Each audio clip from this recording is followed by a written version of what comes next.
Selamat malam, mantan Menteri ESDM Jero Wacik kembali ditetapkan sebagai tersangka oleh Komisi Pemberantasan Korupsi. Jero diduga melakukan penyalahgunaan wewenang dalam kapasitasnya sebagai Menteri Kebudayaan dan Pariwisata yang merugikan negara hingga 7 miliar rupiah. Mantan Menteri ESDM Jero Wacik kembali menjadi tersangka kasus korupsi. Ia diduga menyalahgunakan wewenang dan melawan hukum saat menjabat sebagai Menteri Kebudayaan dan Pariwisata tahun 2004-2009. Akibat perbuatannya, negara dirugikan hingga 7 miliar rupiah. Berdasarkan hasil pengembangan penyelidikan, KPK menetapkan tersangka JW dalam kapasitas sebagai Menteri Kebudayaan dan Pariwisata.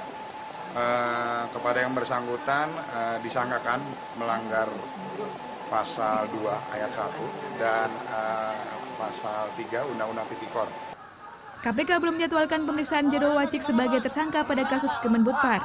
Rabu mendatang ia akan dipanggil sebagai saksi untuk tersangka Waryono Karyo, mantan sekjen di Kementerian ESDM.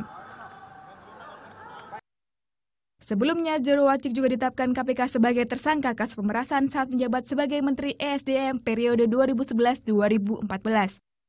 Ia diduga mengantongi uang 9,9 miliar hasil dari pemerasan di kementerian yang dipimpinnya. Meski telah ditetapkan sebagai tersangka sejak 3 September 2014, Jero belum ditahan KPK. Ia hanya menjalani sejumlah pemeriksaan baik sebagai tersangka maupun sebagai saksi untuk tersangka lainnya. Putu Diah, Andi Setiawan melaporkan untuk NET.